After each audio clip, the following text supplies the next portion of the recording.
Welcome back to Paul's Tech News. After a couple weeks of cautious optimism, 2022 has finally revealed itself to be altogether evil, as this week's stories verify.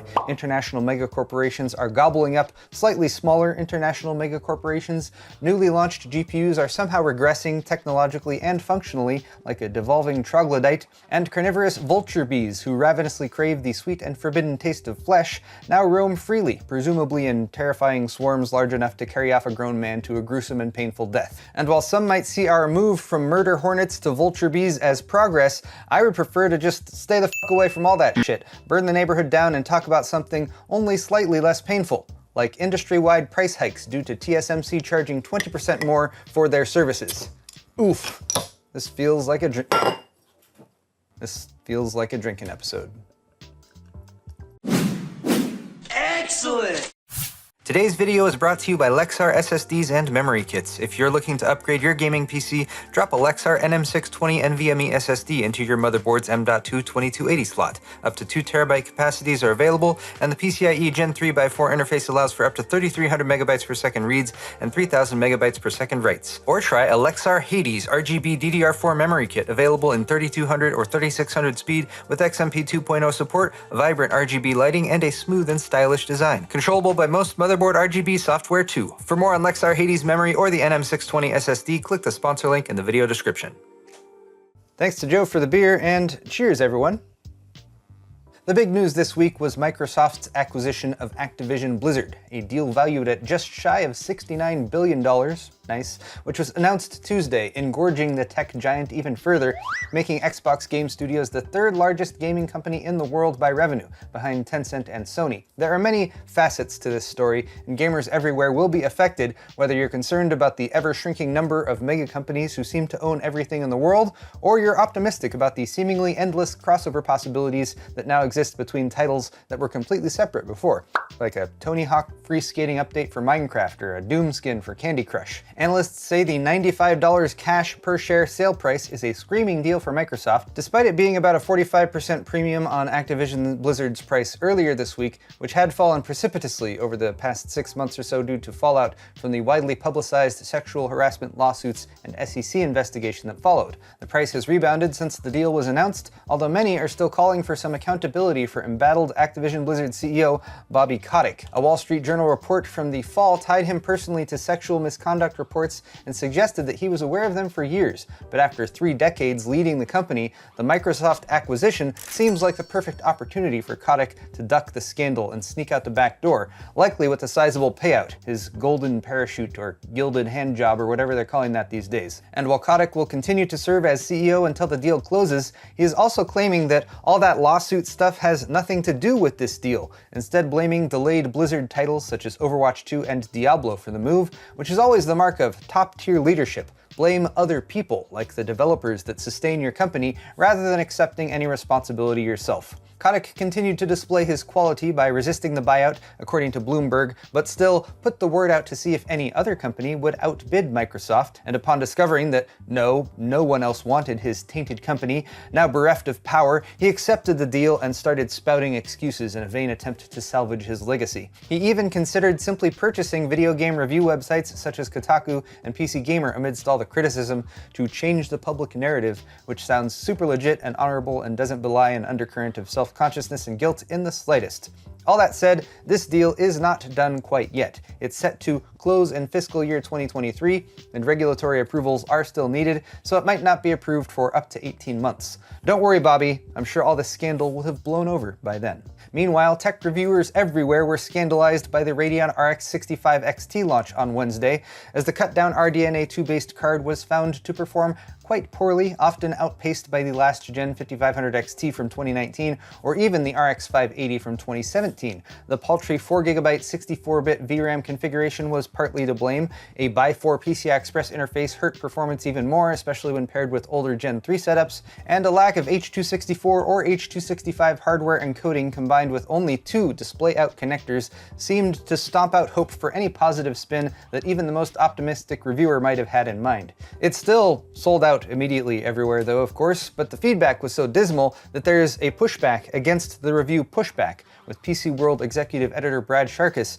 who I am now nicknaming the Chaco Taco Camacho for no real reason, saying, "Hey guys, it's still a functional GPU, in a world where those are in short supply for many would-be gamers." And yes, Brad, you're not as mistaken as Linus was by pairing the 6500 XT with the 5600G CPU that's limited to PCIe 3.0, but you're using the context of the current market situation to excuse the 6500 XT's shortcomings, simply because there's nothing else available.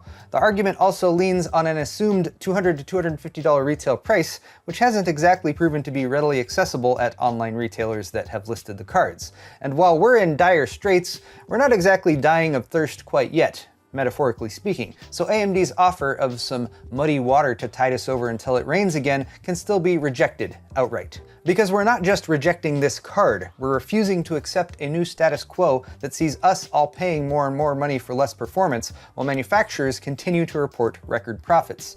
And just for the record, I think Brad is awesome and he has an epic beard.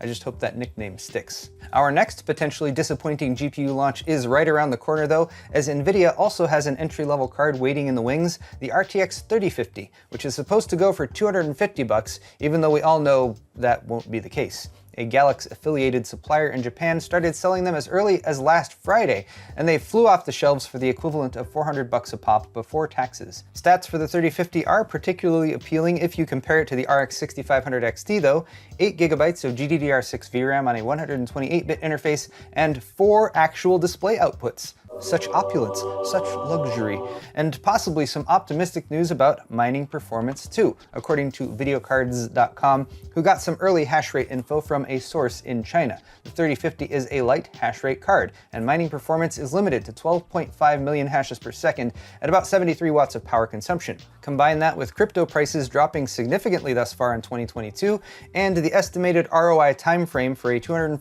RTX 3050 to pay for itself while mining is 500 days, and almost 2 years if the price jumps up to $350. We're all too battle-hardened now to view this news optimistically, of course, but it's better than Nvidia hamstringing the card in such a way that gaming performance is nerfed just as hard as mining. Like AMD did with the 6500 XT is what you're all thinking, so I'll just go ahead and say it. And now we get into the thick of the bad news though, as rumors are continuing to swirl about industry-wide price hikes, as evidenced by a report that says AMD will be raising their EPYC data center processor prices by 10 to 30%. The same report says Intel's next-gen Sapphire Rapids chips could potentially get pushed to Q3 2022 as well, if the source, a leading server OEM, is to be believed. This seems to be reinforced by a Digitimes article published Tuesday that claims TSMC will be raising the price of their chips by up to 20%. Just to recap, TSMC recently reported record profits, $6 billion earned in Q4 2021 alone, up 16.4% from Q4 2020.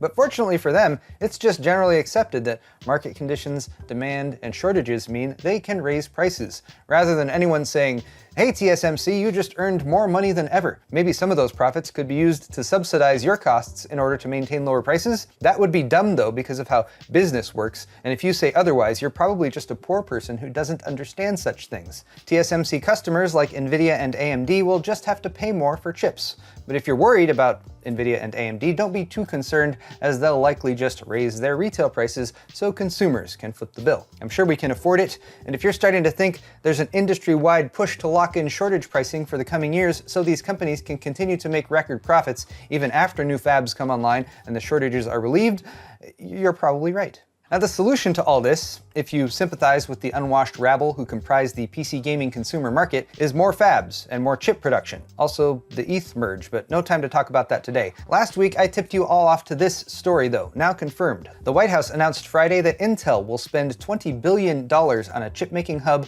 on the outskirts of Columbus, Ohio, which they expect to build out into the world's biggest semiconductor manufacturing site. 2 plants in the town of New Albany are expected to spin up in 2025, supporting 3 3,000 direct jobs earning an average of $135,000 a year, plus benefits. There will also be an estimated 7,000 temporary jobs created during construction and 20,000 jobs in the state as a result of boosted economic activity. So I suppose congratulations are in order to the citizens of Licking County, Ohio. With this announcement, I foresee a new era for your people, and may your tongues be ever moistened with the rich and heady dew of prosperity. Speaking of things getting a bit moist, it's time for Tech Briefs, where the news flows like liquid gold, bringing haste and prosperity to all. Except for Canon, who has confirmed rumors that their factory in Zhuhai, South China is shutting down for good. The reason, as expected, is shrinking demand for compact camera systems and issues related to the pandemic and the ongoing shortage. Built in 1990, the factory employs 1,325 people, but a timeline for closure and whether the workers will be relocated to other facilities has not yet been disclosed. Samsung finally confirmed details of their new Exynos 2200 SoC, and notably, the chip uses RDNA 2 GPU elements licensed from AMD. That means the 4nm chip will have hardware-accelerated ray tracing, HDR10+ support, 4K 240fps or 8K 60fps video decoding, and up to 144Hz refresh rates. No word on variable refresh rate support a la FreeSync yet, though. I kinda wonder if you could mine on the integrated GPU for this SoC though, and how the world would react if there was a phone shortage due to crypto mining instead of just GPUs. Probably just a wild theoretical, right? Speaking of crypto, Crypto.com was hacked this week, which honestly seems like karma after they captured Matt Damon and reprogrammed him to shuck their website back in October. Fortune favors the brave is not only a misquote, CryptoBot Matt, it's also what Pliny the Elder said before investigating the Mount Vesuvius eruption, where he died. So maybe not the best tagline for your Web3 venture, or maybe it's the perfect tagline. Either way, leaks of a $15 million breach came out last Sunday, and Crypto.com halted withdrawals. Then on Thursday, a blog post revealed that it was actually over $30 million stolen by hackers, specifically 4,836 Ethereum and 443 Bitcoin.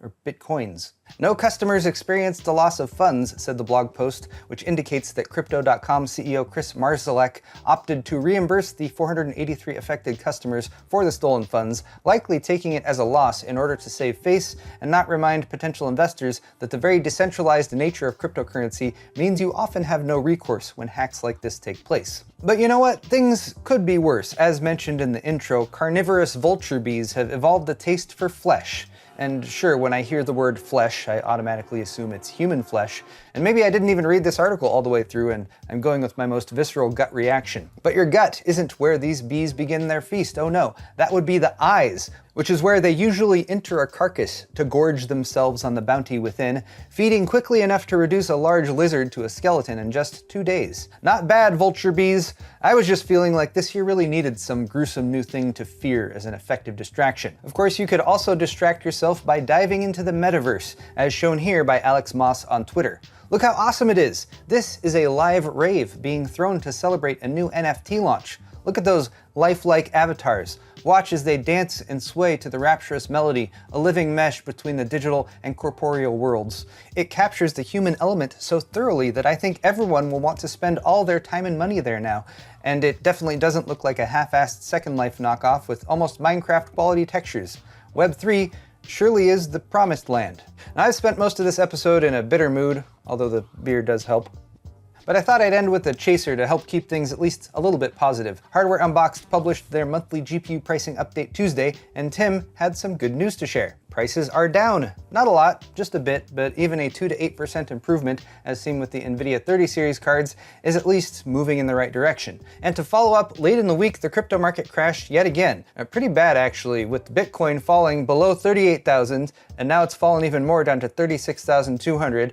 Ethereum was down to 2,700, and now it's down to about 2,550. And fallout can be seen pretty much across the board with pretty much every type of currency listed on CoinDesk. Now, I'm not one to speculate, and I do not wish for anyone to lose money, just to be clear, but the fact is that GPU prices track with mining profitability. And lower going rates for crypto means gaming GPUs are less appealing to miners. And to me, that's a good thing. Finally, here's a random tidbit to end the show. If you're a fan of Lord of the Rings, as I am, you might have spotted the teaser video for the new Amazon Prime show, The Rings of Power, set in the second age of Tolkien's Middle-earth. Now, I have no idea if this show will be any good, but it has now been shown that the teaser was made with practical effects, not CGI, real wood, real molten metal, and also fake wood made from compressed sand because molten metal and wood don't always play nice. But shoot it on a Phantom Flex 4K camera at 5,000 frames per second, and this is what you get. Props to special effect advisor Douglas Trumbull for pulling this off, and I hope the show has some pleasant surprises in store for us as well. So there you have it, guys, tech news for the week, and if you liked it, click that like button and let me know.